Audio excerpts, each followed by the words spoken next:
പ്രകൃതിയാണ് എല്ലാം. ആ മനുഷ്യനിലൂടെ കൊല്ലപ്പെടുകയാണെങ്കിലും ആ മനുഷ്യനെ കൊണ്ട് ചെയ്യിപ്പിക്കുന്നത് പ്രകൃതിയാണ്. ഓരോ സംഭവങ്ങളും ഇപ്പം നമ്മളൊരാൾ വന്നിട്ട് നമ്മളെ തന്നെ ഒരാൾ ചീത്ത വിളിക്കുന്നത് പോലും പൂർവികമായ കാരണമില്ലാണ്ട് നടക്കില്ല. കണ്ണുകൊണ്ട് കാണുന്നതെല്ലാം ഒരുപോലെയാണ്. എന്ത് കണ്ടാലും കണ്ണിനെ സംബന്ധിച്ചിടത്തോളം എല്ലാം ഒരേപോലെ കാണിച്ചിരുന്നത്. പക്ഷെ നമ്മുടെ മനസ്സ് എല്ലാം ഒരുപോലെ അല്ലല്ലോ ആക്സെപ്റ്റ് ചെയ്യുന്നത്. അതാണ് പൂർവികമായ ജന്മം എന്ന് പറയുന്നത്. നമുക്ക് എന്തെങ്കിലും ബുദ്ധിമുട്ടുകളോ കാര്യങ്ങളോ വരുന്ന സമയത്ത് നിങ്ങളെപ്പോലുള്ള അസ്ട്രോളജിസ്റ്റിൻ്റെ അടുത്ത് വരുമ്പോഴായിരിക്കും പൂർവ്വജന്മ പാപമാണ്, അതിൻ്റെ ദോഷഫലമാണ് ഇപ്പം അനുഭവിക്കുന്നതെന്ന് പറയുന്നത്. അതെങ്ങനെയാണ് അങ്ങനൊരു കണക്ഷൻ വരുന്നത്?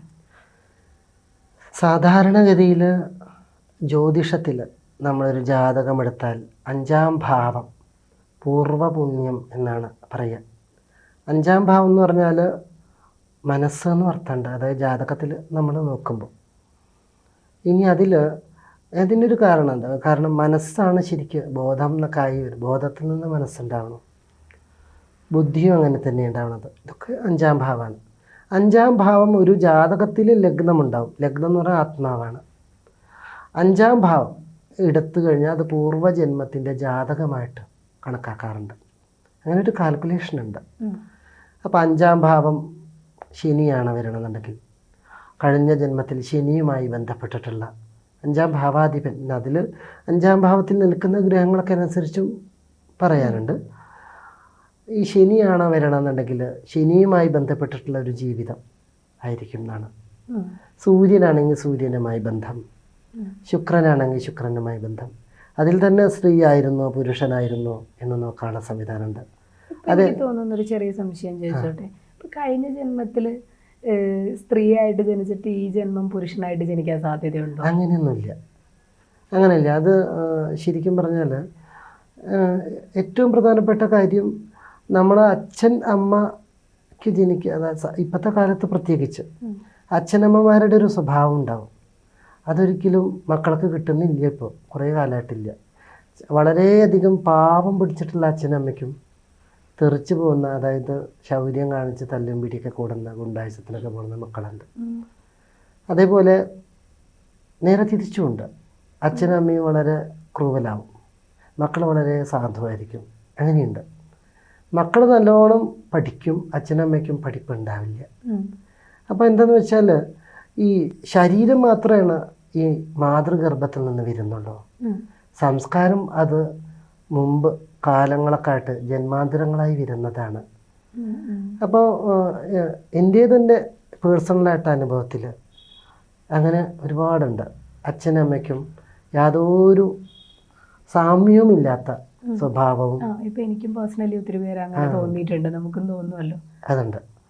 പിന്നെ അതിൽ തന്നെ മാനസികമായ സംഘർഷങ്ങൾക്ക് ഇപ്പം അച്ഛനും അമ്മയും വളരെ ധൈര്യശാലികളായിരിക്കും. എന്ത് വന്നാലും ശരിയൊക്കെ. മക്കൾക്ക് എന്ത് കേൾക്കുമ്പോഴേക്കും ടെൻഷനാവും. അപ്പോൾ ഈ ടെൻഷൻ എന്നൊക്കെ പറയുന്നത് അതാണ് ഞാൻ നേരത്തെ പറഞ്ഞ്, ഈ ജാതകം എന്ന് പറയുന്നത് 10 ലക്ഷം പേരെ നമ്മൾ കണ്ടെത്തിയാൽ 10 ലക്ഷം ജാതകം ഉണ്ടാവും. അത് ഒരാൾക്ക് വന്ന ജാതകം അടുത്ത ആൾക്ക് ഉണ്ടാവില്ല. അംശകമുണ്ട്, നവാംശകം, അങ്ങനെയൊക്കെ കാൽക്കുലേറ്റ് ചെയ്ത് കഴിയുമ്പോൾ നമ്മൾ ഗ്രഹങ്ങൾ മൊത്തം സഞ്ചരിച്ചുകൊണ്ടിരിക്കുകയാണ്.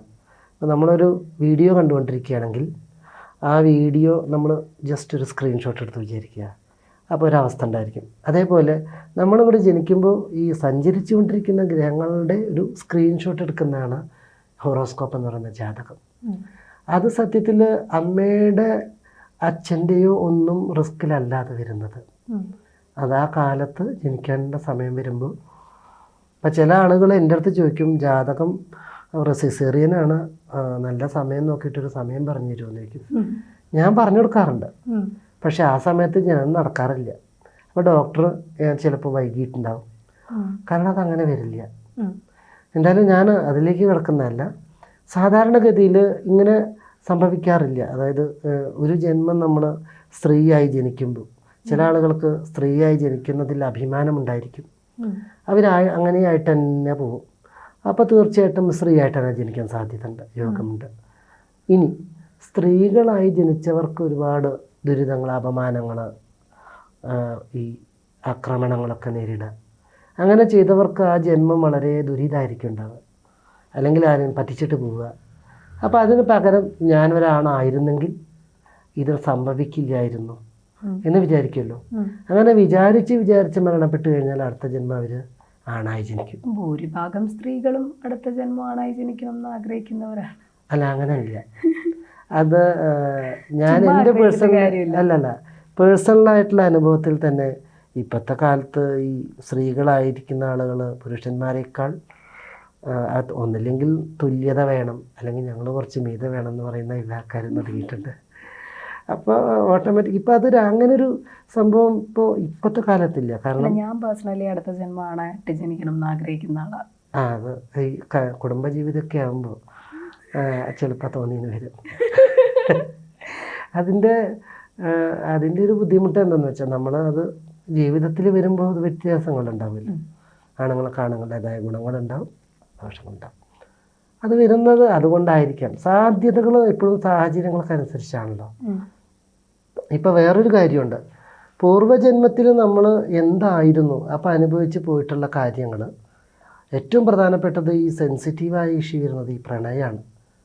പ്രണയവും പിന്നെ അമ്മ അച്ഛൻ റിലേഷൻ, അതാണ് ഏറ്റവും പ്രധാനമായിട്ടുള്ള കാരണം. എന്താണെന്ന് വെച്ചാൽ അച്ഛനും അമ്മയും പിന്നെ ഓൾമോസ്റ്റ് ഇതിൻ്റെയൊക്കെ സത്യം എന്ന് പറയുന്നത് നമ്മുടെ അച്ഛനെയും അമ്മേനെയും നമ്മൾ സെലക്ട് ചെയ്യുന്നില്ല.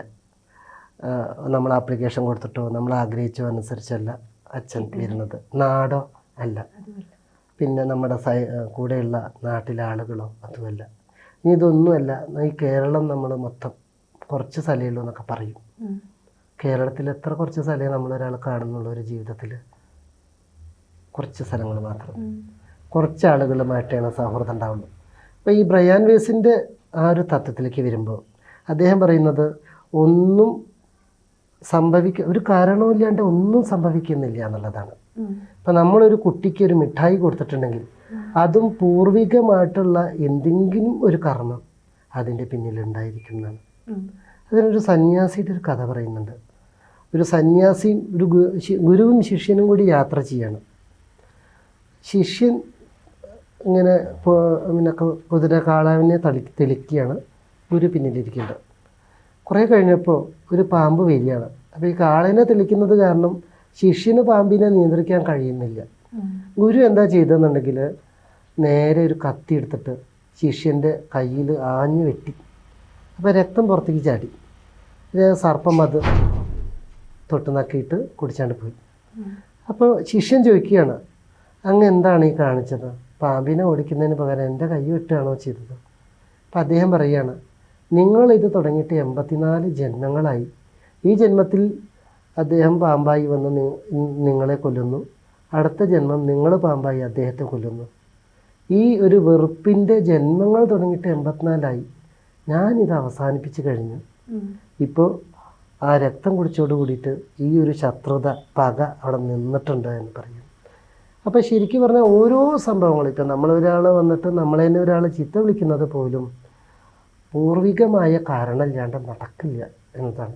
ജ്യോതിഷമോ വാസ്തുവോ പൂജയോ നിങ്ങൾക്ക് ആവശ്യമുണ്ടോ? താഴെ കാണുന്ന നമ്പറിൽ വാട്സപ്പ് ചെയ്യൂ. നിങ്ങൾ ചെയ്യേണ്ടത് ഇത്രമാത്രം: താഴെ കാണുന്ന നമ്പർ നിങ്ങളുടെ മൊബൈലിൽ സേവ് ചെയ്യൂ. അതിനുശേഷം ഞങ്ങളുടെ നമ്പറിലേക്ക് വാട്സപ്പിലേക്ക് ഹായ് അയക്കൂ. ജ്യോതിഷ സംബന്ധമായ എല്ലാ ആവശ്യങ്ങൾക്കും ABC മലയാളം നിങ്ങളോടൊപ്പമുണ്ട്. സമ്പൂർണ്ണ ജാതകം സാധാരണ ജാതകമല്ല, സമ്പൂർണ്ണ ജാതകം. 75 പേജുകൾ അടങ്ങുന്ന സമ്പൂർണ്ണ ജാതകം 250 രൂപയ്ക്ക് ഇനി നിങ്ങളുടെ കൈകളിലേക്ക്. അതിനായി നിങ്ങൾ ചെയ്യേണ്ടത് ഇത്രമാത്രം: താഴെ കാണുന്ന നമ്പറിൽ ബന്ധപ്പെടുക. ജ്യോതിഷവുമായി ബന്ധപ്പെട്ട എല്ലാ വിശേഷങ്ങളും നിങ്ങളിലേക്കെത്താൻ ABC ജ്യോതിഷം സബ്സ്ക്രൈബ് ചെയ്യുക.